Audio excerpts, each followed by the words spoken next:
तो चलिए आज बात करते हैं एक ऐसी कहानी की जो खामोशी की ताकत और सफलता के शोर के बारे में है। ये एक ऐसी कहानी है जिससे हम में से कई लोग जुड़ा हुआ महसूस करेंगे। तो बस शुरू करते हैं।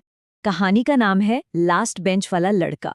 ये शब्द सुनते ही ना दिमाग में स्कूल के दिन ताज़ा हो जाते हैं ना। क्लास का वो कोना, वो एक चेहरा जो अक्सर भीड़ में कहीं खोया खोया सा रहता था। कहानी में आगे बढ़ने से पहले जरा एक बात सोचिए, क्या कभी ऐसा महसूस हुआ है कि किसी कमरे में होते हुए भी किसी को मौजूदगी का एहसास ही ना हो? जैसे कि आवाज़ तो है पर किसी तक पहुंच ही नहीं रही। बस यही एहसास इस कहानी के दिल में है। तो चलिए मिलते हैं इस कहानी के हीरो से।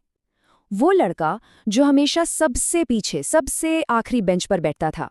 जरा अपनी आंखों के सामने एक क्लासरूम लाइए। बच्चों का शोर है, टीचर पढ़ा रहे हैं, सवाल जवाब हो रहे हैं, और इस सबके बीचों बीच सबसे आखिरी बेंच पर वो लड़का बस खामोशी से बैठा है, हर दिन बिना किसी बदलाव के।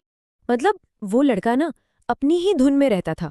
ना तो कभी जवाब देने के लिए उसका हाथ उठता था, न ही लंच ब्रेक में वो किसी के साथ हंसी मजाक करता था।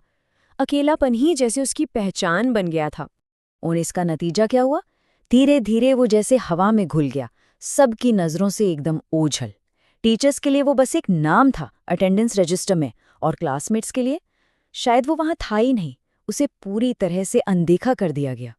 लेकिन जैसा कि हर अच्छी कहानी में होता है, एक ट्विस्ट तो आना ही था। एक ऐसा पल जिसने सब कुछ बदलकर रख दिया।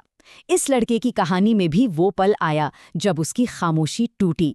हुआ ये कि एक दिन एक टीचर ने उसे आखिरकार पूछ ही लिया, तुम हमेशा चुप क्यों रहते हो? ये एक बहुत ही सीधा सा सवाल था, लेकिन यही वो चिंगारी थी जिसने इस पूरी कहानी को एक नई आग दे दी। और उस लड़के का जवाब कमाल का था।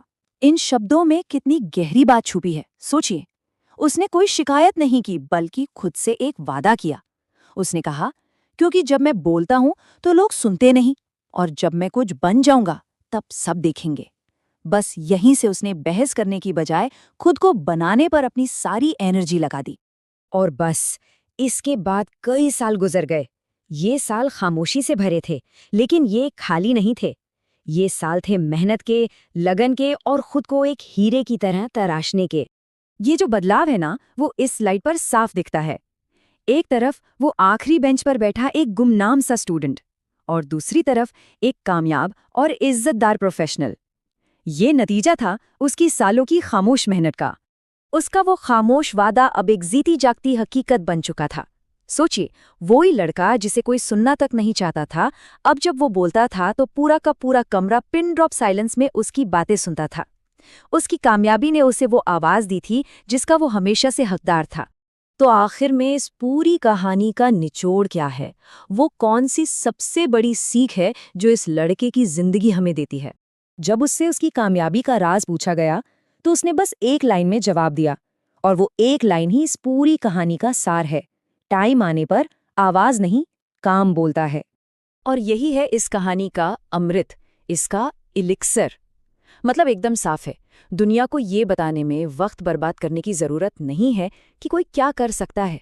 बस खामोशी से अपना काम करते रहना चाहिए, क्योंकि जब सही टाइम आएगा तो काम खुद ही अपना परिचय देगा, और उसकी गूंज बहुत दूर तक सुनाई देगी। तो ये कहानी ना हमें एक बहुत ही जरूरी सवाल पर लाकर छोड़ देती है। एक सवाल जो हम सबको खुद से पूछना चाहिए।